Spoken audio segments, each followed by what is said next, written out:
If you want to play better and pain-free, you need to avoid these 7 golf fitness mistakes. Today on Wicked Smart Golf Podcast, I'm bringing back Shaun Diackhoff, who is a personal trainer and helps golfers just like you get in the best shape possible. But the thing is, we have to avoid these 7 mistakes that are probably holding you back from playing your best golf and getting in your best shape. So, Shaun, can you give a little background just about yourself and your main business right now and how you're helping golfers with the fitness side of things? Yeah, I'll keep it really short because I do like to tell stories. But essentially, when we first met, I'd left the military and opened up a CrossFit gym operating out of Sydney, and that was my love and passion at the time. Aside from golf, golf has always been there, but I left the Navy and my business partner left the Army. We opened this gym together, and just through, lots of training and training clients and stuff like that, I'd always get the question like, how do I hit the golf ball further? And all the people I played with were like, how do I hit it, this distance and blah, blah, blah. So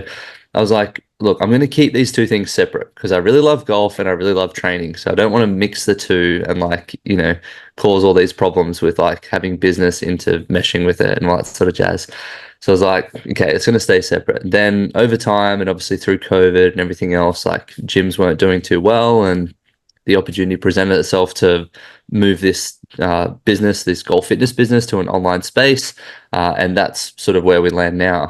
To like really wrap it up in a short story or short tale, but essentially, since around 2019 to 2020, I've been working with golfers from all around the world, and it started as a low cost app, like one of those ones that you see where everyone signs up to and it's cheap and easy and that sort of thing.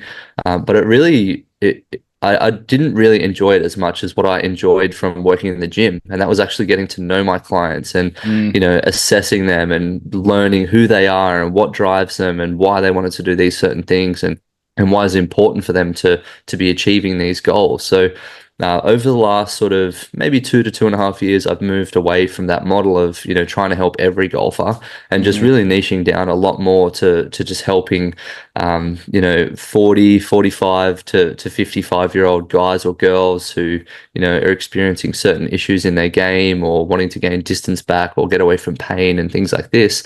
And that's where it lands us now, essentially. So I have clients from everywhere. Like I had a guy from South Africa sign up this morning or last week, and we did the screening this morning. You're a client now, which I'm sure we'll talk about soon. Got clients from like Austria and Australia, and I said South Africa already, all through the US, like the East and West Coast. And that's where I am now. So just working with people all around the world, performing screenings with them, figuring out what they want, why they want it, how to help them, and building programs for them to better their golf game. So a little bit different to when we first talked. Obviously, yeah, that's awesome now. Though, man. It's all I was online. gonna say, I love. It's been cool to just like know you and like see your journey. And from Instagram, I just reached out to you. I was like, hey, man, you got some really cool stuff, and to have maybe 5 or 6 conversations now, and to definitely keep growing our businesses in different ways and niching down and helping people. It's been awesome. So congrats on that. Like I said last time, it's not easy running a business. It's hard to find something you're passionate about and make money from it and help people. So yeah, I appreciate you being back and just keep going and figuring out what works well. And obviously you're getting results. That's so cool. You're signing up people from all over the world. It's fun when you work with people that are halfway around the world. I have a guy in India that I'm doing mental golf coaching with, and it's just like crazy to think about some of the things we can have from these businesses. And so I wanted to bring you back, obviously, to help with the fitness mistakes, because there's I talk a lot about avoiding a lot of mental golf mistakes and avoiding a lot of practice mistakes and course management mistakes. And it feels like there's just always stuff we can do or not do to obviously get out of our own way and really help ourselves out. And so even before getting into the fitness mistakes, I did want to share again, I have been working with Shaun it's been, I think, 27 days now. I've been going absolutely hard on the fitness side of things. And I think that there's actually a huge underrated part of how important it is for your mental game. So a lot of people obviously come to me for mental game help. They listen to this podcast and read my book for the mental side. And I really feel like the sharper I am in the gym, the more dialed I've been in with my nutrition and just staying super consistent. I've been as mentally sharp as I have for a long time. And so it's not that I was just getting a little sloppy, but not like, binge eating and like drinking all the time like I was in my 20s. So it was just like I needed a little bit. So even having your structured plan the last like 27 days, I like I said before we hit record, I'm a type A. I'm like, I want to be your best client. I want to give the best results. I want to be like, hey Shaun, I did my mobility, I did my workouts.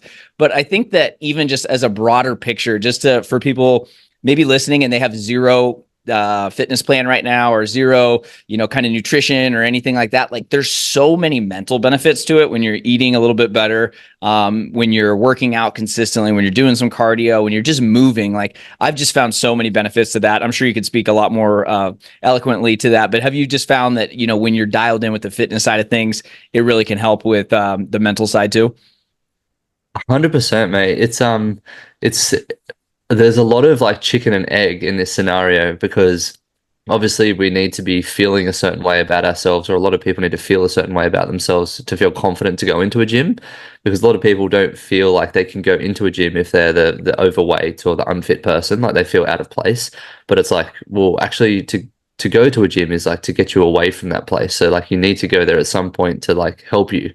So but then, obviously, if you go to the gym and you just, suck it up and just walk in there and do the thing, not only are you doing the thing, but you walk out of there and your chest is like up and your chin is high and you feel confident about yourself and you feel so much better. So it's like, for some people they need the mental first, for some people they need the physical first. But I think for a lot of golfers, I think the physical is the more important first, because if we have the movement, we have the mobility, we have the strength, we have the power, the speed, the confidence, it just translates mentally much better to the golf course because you feel like you can finish a round, you're not going to hurt your back, like all these things that come up for golfers that, things that they think will stop them from playing well or playing their best golf or into their later years of life, is all starts with the physical. So, and it's the lowest hanging fruit, I believe, as well, Mm. is the physical side of things too. So, Yeah, you're right. It is low hanging fruit. And even if you don't have an expensive gym membership, like there's so many things you can start doing. And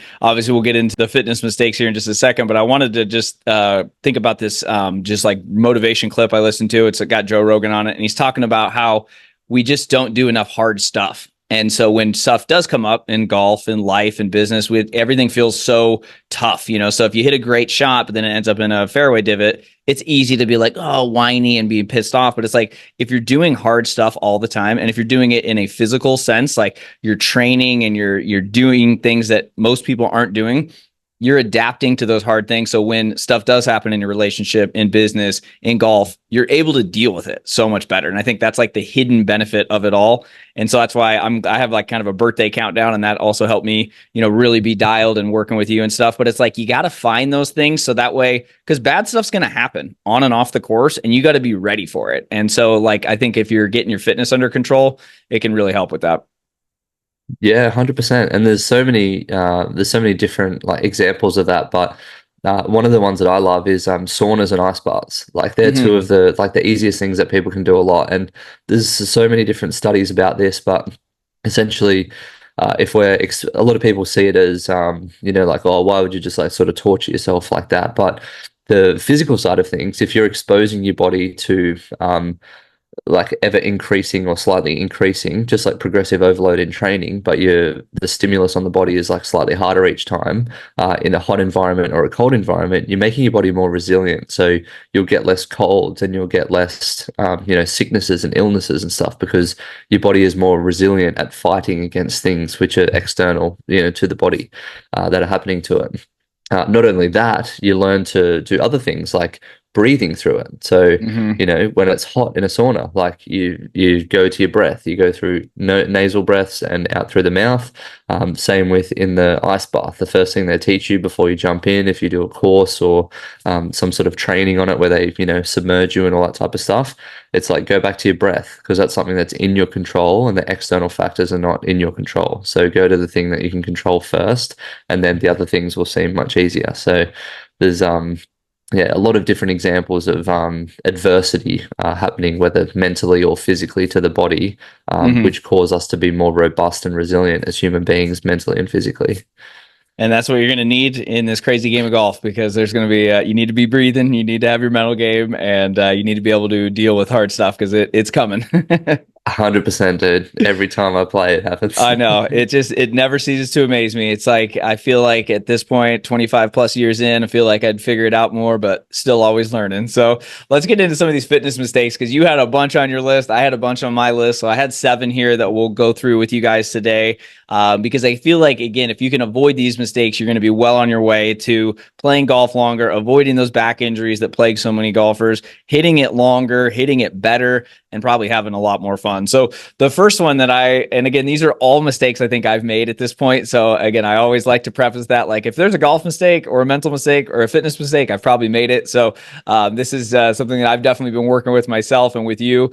But one of them I think is so good because my girlfriend's a trainer. She works with, hundreds of clients over the years. And the first one is unrealistic expectations to undo years of no training in a short time. So it's like so many of us think, hey, if I start training for a month, I should be, my posture should be better. I should have lost weight. I should have added muscle. Let's talk about like realistic expectations. What should people be thinking about? What kind of expectations? Because you got to have the right expectations on the course, with how many fairways you should hit, if you're going to miss greens, like that's huge. But the same thing goes with fitness. So what are some realistic expectations people can think about when it comes to golf fitness? Yeah, I'm not exactly sure where to start there. Like I think a nutrition example would be a really cool one that would make a lot of sense to people. But essentially if you've over years gained a little bit of weight, like say you've gained, 10, 15, 20, 30 pounds over the course of however long. And say that was by eating just only a little bit overweight, like over your daily calories. Like, let's say, as an example, just a really quick one, you're meant to eat 3,000 calories a day, which is like a large male, with some muscle would probably eat around that with some activity during the day. But let's say you're eating 3,300 calories a day. So eating that extra 300 calories a day, if you compound that over 1 year, that's 365 times 300 calories, which is a very large number. I'm not sure what it is I was because going to say, don't make me do the math. haven't got a I'm not calculator. fast math. Yeah. But then if we compound that over 2 years, 3 years, 4 years, 5 years, obviously it's going to be a very large number. And then let's say that same person goes on a weight loss journey, and instead of eating the 3,000 calories, they go on a deficit of 500 calories. So they're eating 500 less than what they should be at that 3,000 rate. How long is it going to take them to undo what they've just done? It won't take quite as long as what it took them to undo how they got there, but it's going to take them a long time to undo all of the extra weight that they've put on their body, right? I know that's probably not the perfect example with the exact numbers and stuff, but Hmm. you can just get I hope that people can just get an appreciation of, if you're just doing something like you're out of position, or you've got a poor posture at work, or you're just not training, or you're eating over the amount of calories you're meant to. Like if it's just slowly chipping away over years and years and years, it may not take years and years and years to undo it, but it's going to take a fairly long time in Hmm. order to undo what you've just built for a long, long time into your daily routine or habit. So that's probably the easiest way for people to understand. In a fitness sense, though, like we can also look at it as, if you're someone who's never trained in your life, then as soon as you start touching weights, like every time you touch weights, you're going to feel stronger. So it's Yeah. going to feel Newbie better. gains are the best. Yeah, 100%. Like, every time you pick up the barbell, it's going to feel a little bit easier. You're going to be able to do more repetitions. You're going to be able to, increase the weight every second week. And it's going to feel like everything you touch is turning to gold, essentially, as a newbie. But then you run into a point of diminishing returns where it starts to get harder. And, that's where people fall off the wagon and that type of thing. Hmm. But so there's two different ways to look at it. We can look at the progress that we're making along the way, and also we can look. It's not a short-term horizon, like it's a long-term horizon that we're looking for. And I think also just getting a trainer to like explain this to you, or just talk to you about this, because they're going to be able to break it down much more simply than what you are, because they've Hmm. seen tens or hundreds or thousands of other examples over the years of people who've been in similar positions to you, because they just work in it day to day. Like, I've seen lots and lots of them over the Yeah. years.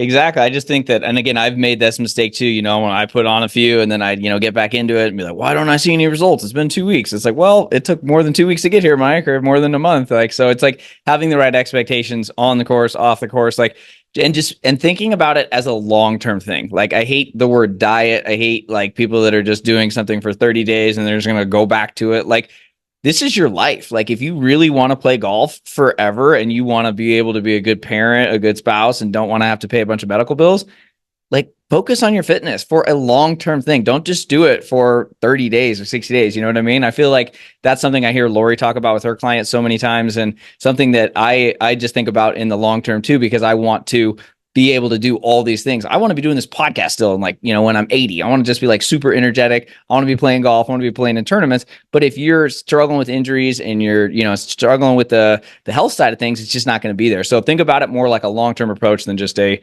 kind of a get rich fast or lose weight fast. Like, these things don't work. And so like having the right mindset, I think, is key for that. Yeah, 100%, dude. Couldn't agree more. All right. Second mistake. So first one, we're going to make sure to have the right expectations and be in it for the long run. Second one. Okay. This is one, guys, I've been really struggling with: neglecting mobility.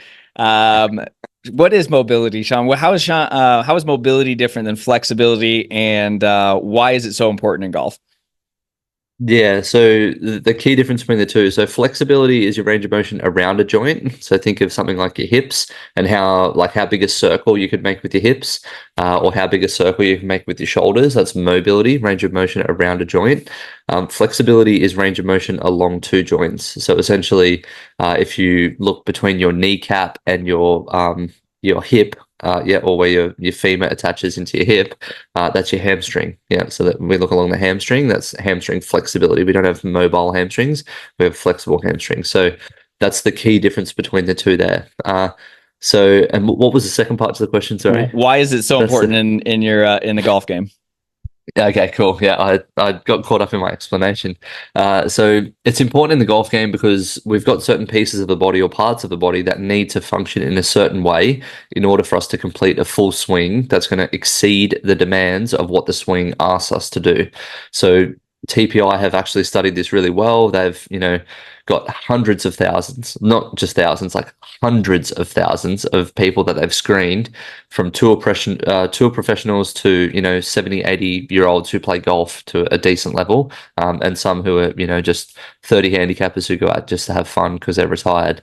So they've got a full spectrum of all these different people. And what they've found is that each joint needs to move a certain way or range in order for us to complete a swing that is not going to hurt us, so that we don't have certain swing characteristics, or faults show up as we swing. So if we look at it just really plainly, our hips have got to rotate a certain amount, our thoracic has to rotate a certain amount, and our shoulders have to rotate a certain amount. If one of these things isn't doing what it's supposed to do or what we want it to do in order to exceed the demands of a golf swing, then we're going to have something else take over for it, something compensate for it. And that's where we start to run into problems. And the low back is a culprit for this. The low back is, for people who are watching, the low back is meant to flex and extend. Yeah, meant to go forwards and backwards. Yeah, like a hinging forwards. If you question mark your back to straightening your back, that's what the back is meant to do, or the lumbar spine is meant to do. It's not meant to rotate. But if our hips can't rotate and our thoracic can't rotate, then what is the thing that's in the middle of those two things that's asked to rotate that can't do it? Gotcha. Yeah, is the low back. And that's where we're just ringing a lower lumbar spine, for, lack of a better term, and it's not meant to do that. So and that can really lead to some bad habits on the golf course too, right? That can lead to some, 100%. takeaway issues, early extension, and so it's like a lot of people just go to a swing coach and they want to get fixed for, whatever their swing issue is. But a lot of time your body won't even allow you to make that switch until you loosen up and start doing these things. So it's like, it's not only for your health and your posture and your balance, things like that, but it's like your golf swing is actually really dependent on how well you can move and how, big of a backswing you can get, shoulder turn, hip turn, everything like that. Yeah, 100%. I literally signed up a guy yesterday named Blake from Los Angeles or LA, and his thing was he's had the same swing from 2009 to 2024. He's had the exact same swing the whole time, and he hasn't been able to fix it with swing coaching. And he's like, dude, it has to be the body. I have to move the body differently if I'm going to try and ingrain this swing change that I've been trying to do. That's interesting. Yeah, we haven't done the assessment just yet. But he tells me there's like a certain amount of things that he's doing. We're going to find that through the assessment.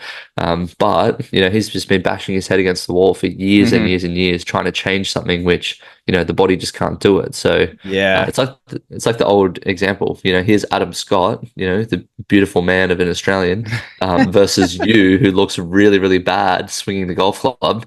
You need to look more like Adam. And it's like, well, I can't move like Adam. You know, it's not going to Yeah. happen. That's why I thought it was just because you Australian guys are just good looking guys. I couldn't pull it off. All right, so us slobby Americans, we got to get some mobility going on here. We gotta. I don't know. I feel like Adam's got some questionable fashion choices though. He wears that like brown on brown or beige on beige. It's not a great look. Come on, Adam, you're better than that.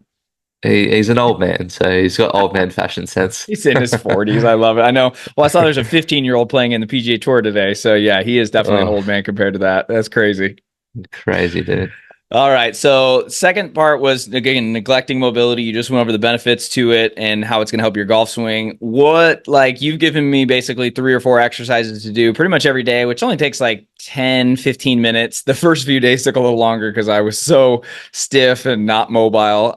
So it doesn't take a ton though. I think that I want to at least share that with people because I think a lot again that one of the reasons I didn't have a plan and I didn't have any accountability, but I didn't really know what the hell to do. So I feel like if people can, figure that part out, just knowing it doesn't take like an hour out of your day or something, because it's like we have to make the barrier to entry really low for anything, especially like something that people maybe don't want to do. So it's like if you do that though, you can help your golf game. It's not going to take that long, and I do it when I'm watching TV at the end of the night, so it's not like or in the beginning of the day when I'm like catching up on stuff. So it's not like going to take a ton of time, but it's going to have a huge amount of benefits. 100%. Just like brushing your teeth every day. Yeah. If you just Hmm. did that a little bit each and every day, it's gonna, prevent a whole lot of problems with your mouth. Yep. If we just move the body in ways which are difficult for us to move because we are obviously spending a lot of time during the day in postures which are not helping the things that we're working on in our daily mobility, Hmm. then we're going to undo a little bit of the time that we spend sitting each day. So while Yeah. we may not be moving a huge amount forwards, we're at least undoing getting worse, if Hmm. even if that was the best thing that happened. But I'm Yeah. sure from you doing it every day, you feel probably a lot better anyway, even though it's Yeah. only a small amount. 100%. Yeah. And it's just one of those things where, again, people need to know it doesn't take hours and hours out of your day. It's not like you got to go, spend an hour on it or anything. So, all right, Yeah. perfect. So we got 2 of those. The third one is So, not, oh, yeah. so yeah, the last thing is it and sorry to interrupt, but it only takes a small amount of time if you assess where to go and don't just Hmm. guess where you need to go. If you're Right. guessing, it can take a really long time because you need to guess and trial and error, Hmm. and it'll take a long time to figure it out because you just haven't done any assessments on the body and figured out exactly what's going on. If you do an assessment, remember we had some red flags, some amber flags, and some green flags, so we knew Hmm. exactly where to target for you, which is why you can see the benefit from it straight away. Which is yeah, literally where I was going with the third one is not the third fitness mistake is not using a plan or following any program, and that's why again golfers just jump around and it's like, oh, I'll follow this guy on Instagram, I'll follow this guy on YouTube, I'll follow this guy on TikTok, and I'm sure that and again the content usually solid. It's just it might not be relevant to you, and so that's why obviously I guess people could do something. It's better than nothing, but yeah, it's better to find like customized stuff for your weaknesses and areas of that you need to improve. So when I started working with you, I did a TPI assessment, right? Is what it's called. It took maybe 40 minutes or so. We did it on Zoom and did all kinds of different trainings and poses and exercises and stuff. And you're basically able to figure out what would you say it was Green. Yeah. red, amber, and green. And so then from there, then you send me different mobility exercises based on my weaknesses and where I can improve. Yeah, 100%. So TPI's big philosophy is assess, don't guess. So that's where most people get it wrong. And not to say they're getting it wrong, like they're just not as targeted as what they It's could not as be. optimized. Yeah. Yeah, it might take them, weeks and months of trial and error to actually figure something out. Whereas if they just invested in a coach and had the coach tell them like exactly where to work, they'll just Hmm. shortcut that time, just like Hmm. the old analogy. Have you heard that thing where the guy goes to the ship maker to help him find a screw that's missing for the boat. And it's like, this guy's spent weeks and months and years like trying to figure out like what's going on and what this problem is with his boat. And the shipmaker goes in there and he like walks around for 10 minutes and taps on a few things. And he walks down the bottom and he goes, "Oh, we just need to fix this screw." And he, screws the screw into the thing and it's fixed. And then he sends an invoice to the guy and it's for $10,000, a hefty bill. And the guy's like, "Well, what? You're only here for 10 minutes and, like fixed it with a $1 screw." And he's like, "Can you at least itemize the bill?" And he's like, "Okay, cool." And he sends him a itemized invoice, $1 for the screw, $9,999 for the 25 years of experience in order to tell him the screw that was broken to fix it. Yeah, So, I love that. yeah, so that's the whole point, right? Like, people get, a little bit scared or cautious of investing in coaches, but it's like if they can shortcut it for you, it saves you so many hours and years of your life and Right. dollars investing in all these different programs and frustration and, annoyance trying to do something where you could just get someone to tell you how to do it. And Hmm. the bouncing between different programs and stuff, it's really easy to do. Like I can see how people do it because there's actually a lot of good content on Instagram and there's a lot of Yeah. well-intentioned good content these days where people are getting really good at writing good hooks and headlines and Hmm. drawing your attention in and keeping you going. And it's a really like attention focused economy now where if you're focusing on one person for a bit and they've got some followers and they seem like they know what they're talking about, it's like you just do the things that they're posting, but their client might not be ideal for you, or that Hmm. person might be a shredded, six-pack 20-year-old who's talking about bombing at 130-mile clubhead speed, and that's what he's doing with all his mates, but he doesn't know what a 50-year-old golfer is suffering from, Hmm. and how their back pain feels and what it's like to have kids and to only be able to fit 3 sessions a week and all this other stuff. So Hmm. um, finding a coach who can actually empathize with your situation and target a plan to actually help with that, it makes it a lot easier to stick to it and not bounce around the different programs or, follow the different things that are going on online. So, yeah, find someone who motivates you and stick to it. Yeah, I love that. Yeah, I think that is very key. Like you said, just to like it's kind of like a swing coach. It's like the same people are probably watching 7 YouTube videos to try and figure out, their swing. And it's like, you might be making things worse. You might help maybe a little bit, but you might just go nowhere with it. So that's why I always joke, like, stay off YouTube University if you're trying to change your swing. Again, I'm not saying there isn't good content out there, but I know most people, because and the way the algorithm works is if you type in how to shallow your swing, it's going to show you 10 videos in a row. And now all of a sudden you have 10 different people telling you 10 different ways to do it. Some of them might work, some of them might not. Then you get confused and it's like just this vicious cycle. And again, I say this all from experience. So that's why, same with your swing and same with fitness, like figure out, someone you trust and work with them and just do that one thing that's customized to you. And it's going to be that shortcut, like you said, for speeding up success. Yeah, 100%. And so sometimes people need to go through that trial and error. Hmm. Like when we're younger, we have more time to put into these things, so we can go through the trial and error. As you get older, you've like accumulated a bit more wealth, so you can use that wealth to buy certain things, like invest in Hmm. certain areas. So whether that's buying your health back because you're gaining your fitness back, or Hmm. whatever it might be, but essentially a lot of things are just buying your time. Like you hire a babysitter, it's to hire your time back so you don't have to look after your kid the whole time. You can have dinner with your wife. You hire a coach so they can tell you the shortcut to get the thing that you want from your fitness, and Hmm. give you a size 13 up your bum when you're not doing it. Yeah, exactly, man. I love it. I'm glad we're right on the same page there.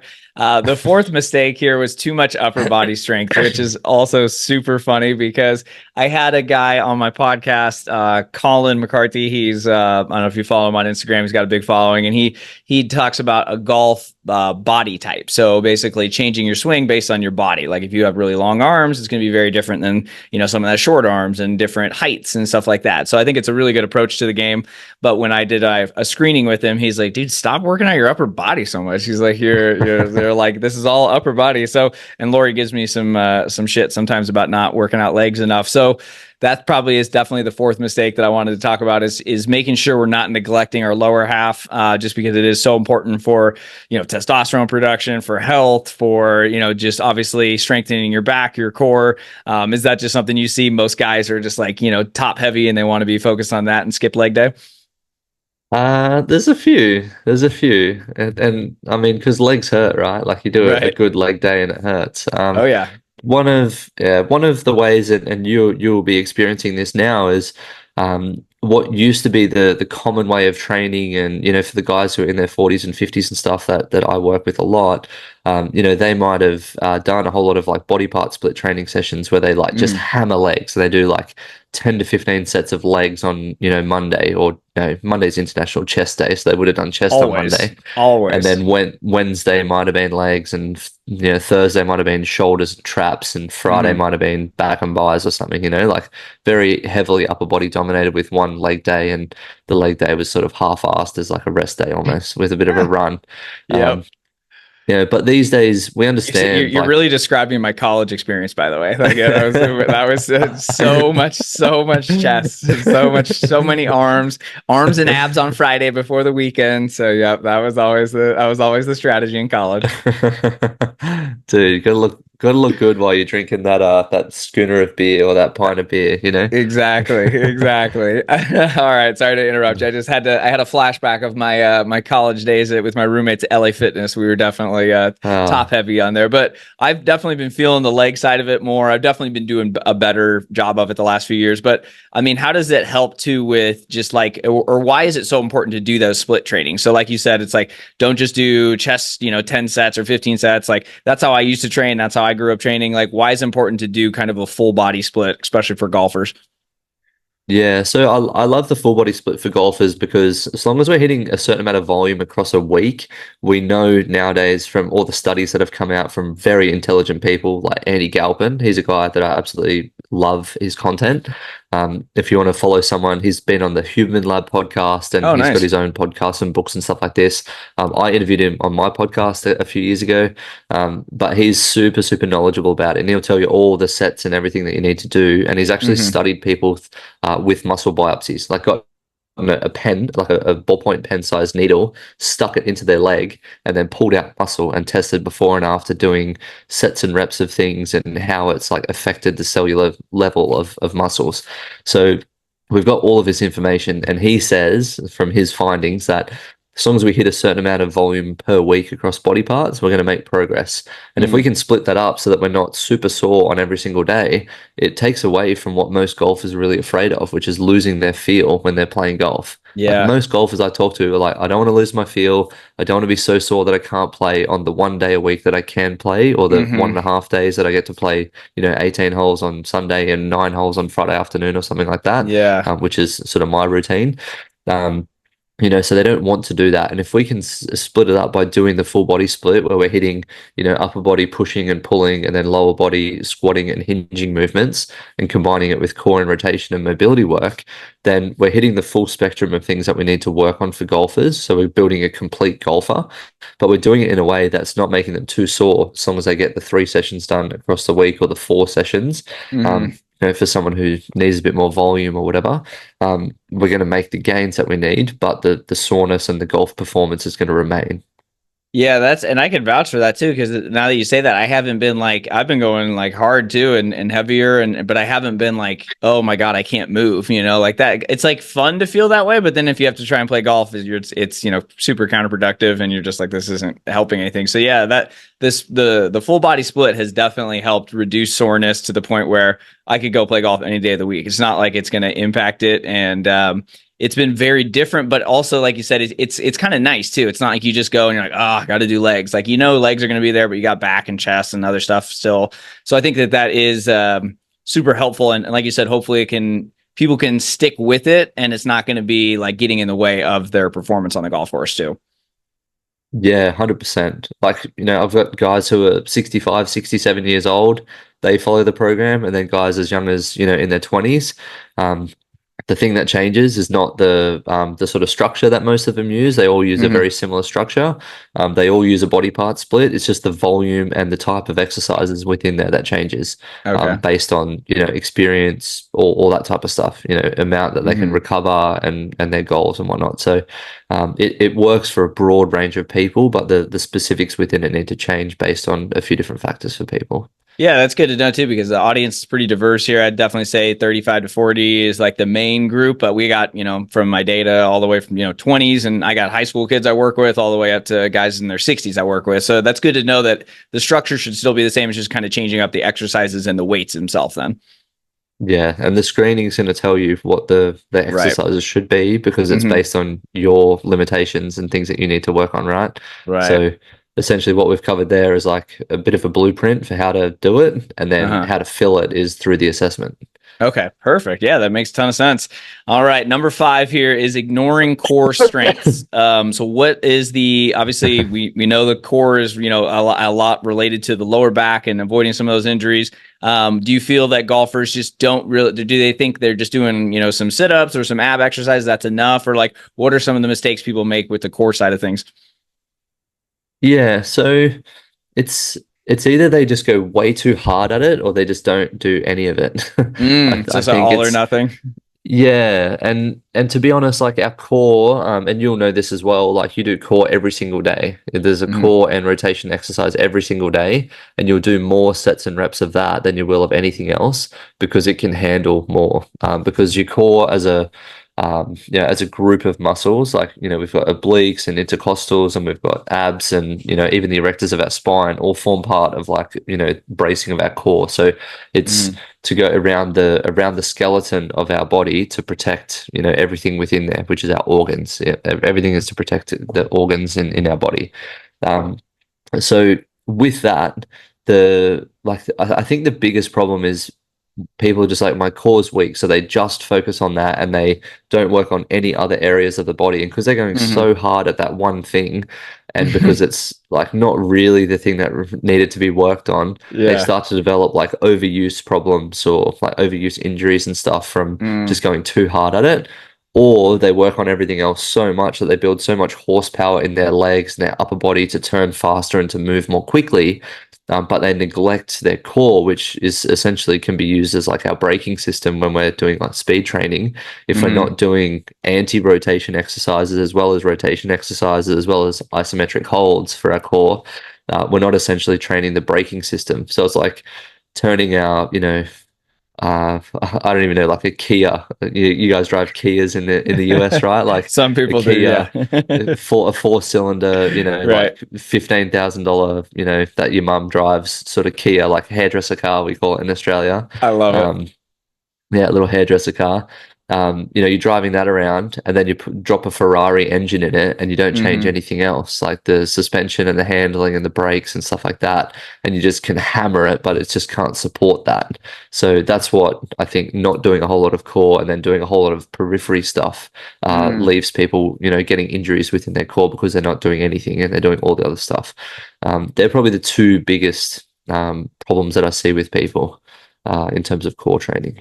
Okay. So yeah, so it should be it's interesting. You said you can train it a lot more. It's something you can train every day, but it's not something that I get. It's not just like doing sit-ups or just doing like one thing, right? It's doing like different, like there's cables, there's planks, there's shoulder tap planks, like there's all these different variations of different things. So is it more about just like mixing it up and having Yeah. different varieties so we're targeting different parts of the core? Yeah, or even just different like muscle contractions. So if we think about muscle contractions, we've got three main types. We've got eccentric, which if you think about your bicep, it's like lowering down your arm and Hmm. lengthening your bicep. That's the eccentric. The concentric is when you flex your bicep and show how big your guns are. And Hmm. then we've got an isometric. An isometric is where you're flexing your guns. Your arm's bent, you're flexing it. That's an isometric hold, holding it in an isometric position. So if we think about training the abs in that sense, we can do crunches and sit-ups as an eccentric and concentric. We can do a plank hold, which is an isometric. We can do things which are training eccentric slowly, which is a Palloff press. So we're dragging it out, pausing for a second and then slowly dragging it back. That's Mm, mainly focusing on the eccentric loading. So while the muscle's lengthening, we're tearing it right. more. So there's many different ways. We don't really need to do that with all the other muscles in the body for golfers, because we just want to build strength, muscle, and range of motion for all the other Hmm. stuff. But for the core, we can be doing all those things. So that's what I'm thinking about when I'm piecing together core exercises for people. From the exercises that you've got, you probably didn't think that I think about it to that level. You're just like, oh, he's like got, this banded stuff and this and that. But there's a reason all of those things are in there. So hopefully that for you, that Yeah. provides a bit of context, Yeah, I because just was it's like, Sean told me to addressing, do it, so I'm gonna do it. I don't want to let yeah. coach down. So I'm not getting any younger here. I'm heading into 37 in about a month. So I'm trying to Oh, trying to stay ahead of the curve.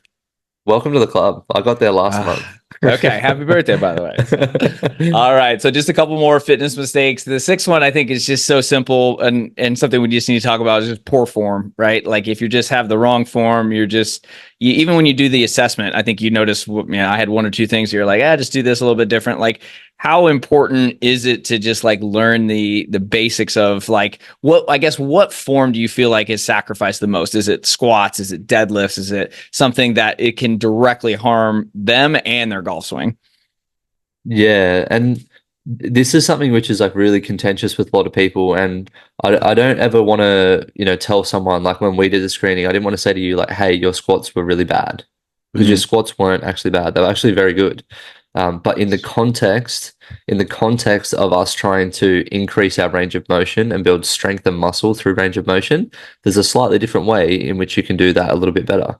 So in the context of what we're trying to achieve with the program, Mm-hmm. you could have your feet slightly wider, you could have your toes turned out a little bit, and then you could get your bum closer to the floor in your squat. It didn't cause you pain. You could go through that range of motion, and we can load that range of motion. And if you build strength and do heavy weights, or like, build the weights or build the repetitions through that range of motion, it's only going to make your hips more mobile to be able to handle Mm-hmm. more load, to be more resilient, to build the potential for more power and speed because there's more muscle there.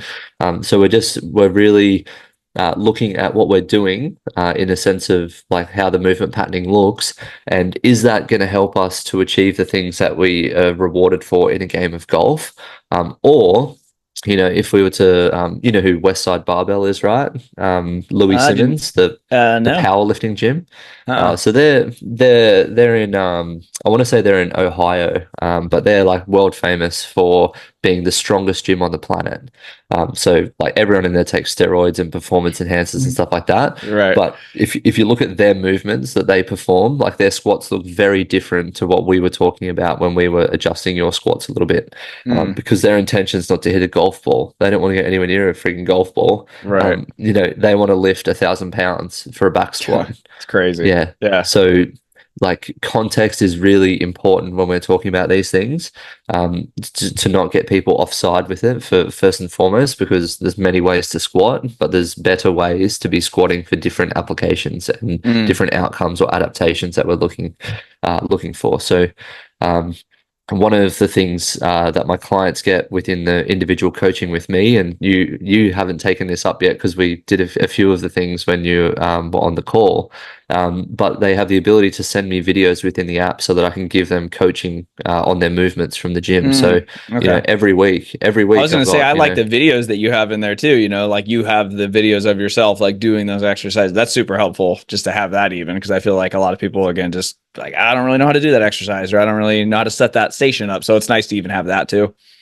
Yeah, and even then, like people can sort of monkey see, monkey do. Like they'll have a go at it, but they can still have some coaching and correction from it. It's one of the things that people would get value from your missus, right? Like when they go and Mm-hmm. see Laurie, they would see her in person, and she'd be able to give them coaching and critique on their form. Mm-hmm. I also do that through an online version. So they obviously just send me a video of themselves. I call it on their PT in their pocket. They whip out their phone, they take a short 30 to 60-second video of doing whatever movement they're not 100% sure about. They send it to me, and then by the time they do the exercise next week, I've sent them either audio feedback, video feedback of me doing it and explaining something, or just writing down a quick couple of notes about how they're doing it really well and to maintain that form.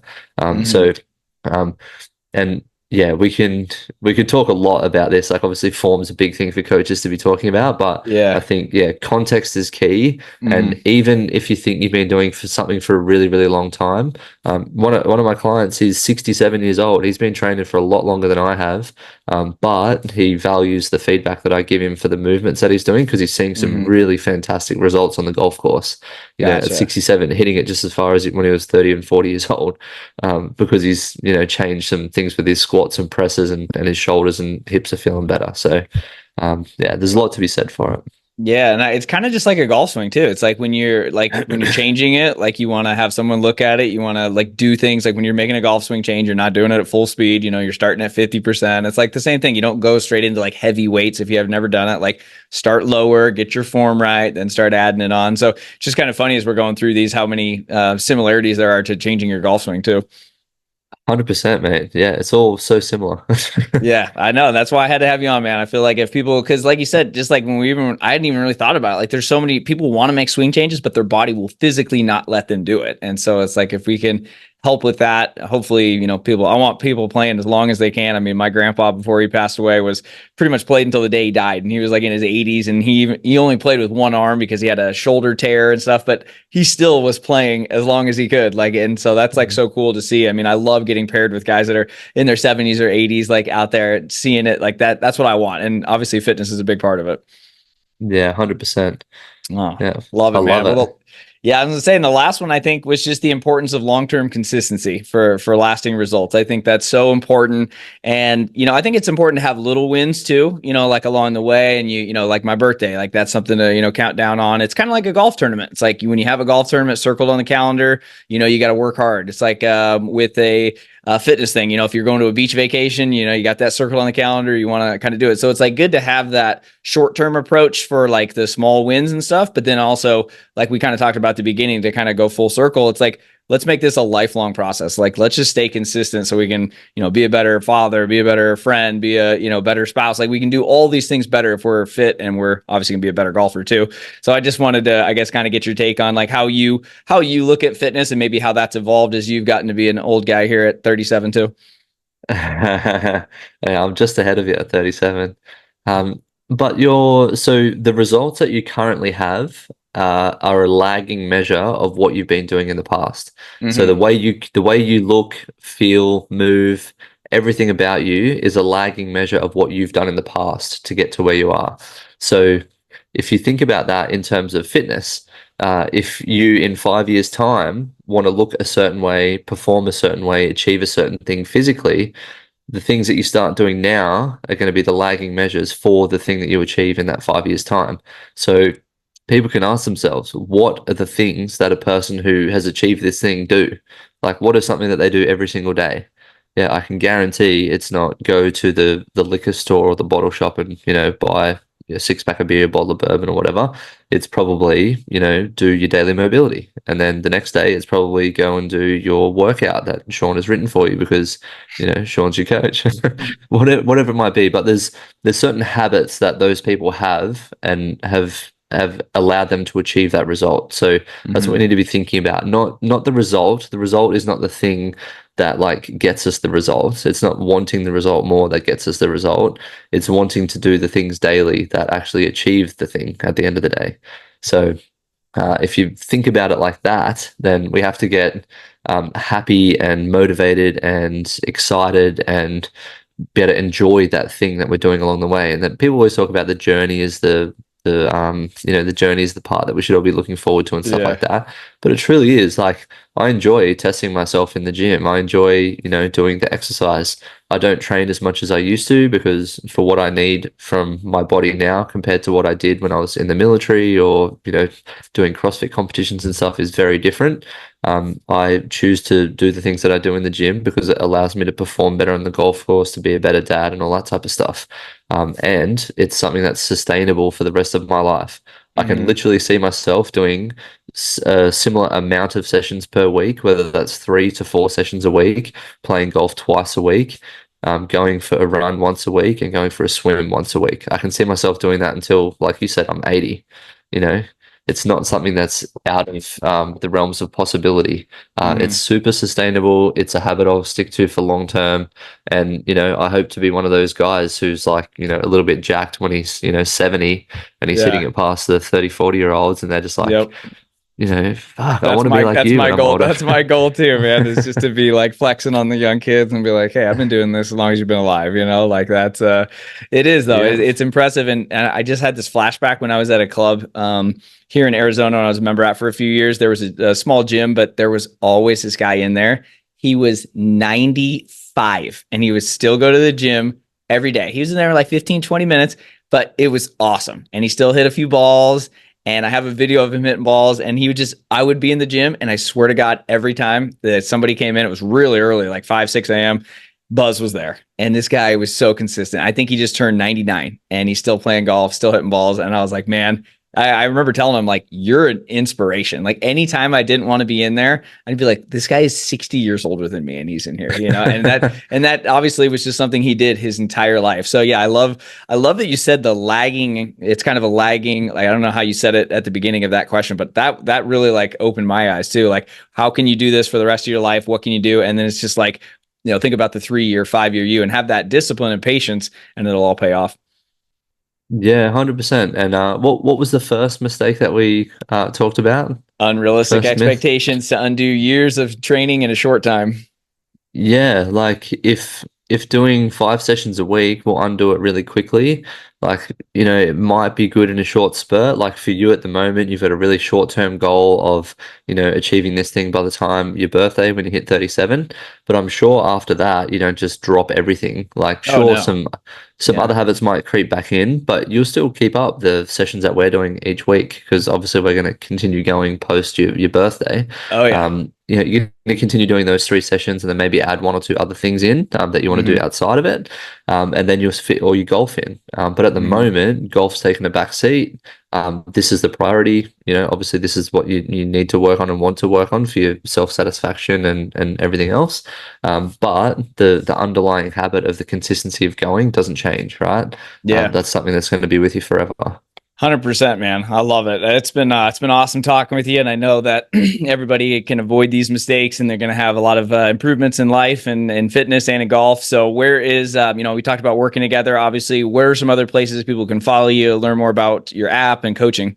Yeah, so the best place to find any of my content is on Instagram. That's obviously where we met, and we talk back and forth all the time on there and see each other's stuff. So if someone wants to reach out and just have a conversation about where they're at, they can always just reach out on there. I'm making a little bit of a go at YouTube and starting to create a little bit of sort of short form or longer form than Instagram, but shorter form than long form Hmm. podcasts on there. My podcast is obviously the other one. Or I'll also send over the application link for my coaching. So if someone's Yeah. like, listen to this and they're super interested and they want to learn more, they can fill out the application form. If they, fit all the criteria and it looks like a goal that I can support them with, I'll obviously reach out and we can book a call and chat about how I can help them and talk them through the process of the screening and the program build out and coaching and accountability and stuff like that. So, yeah. Perfect. Thanks, man. And we'll definitely link to everything down in the show notes. And yeah, appreciate you being on. This is a super valuable episode, and I know people are going to get a lot from it. So thanks for being a 3-time guest, buddy.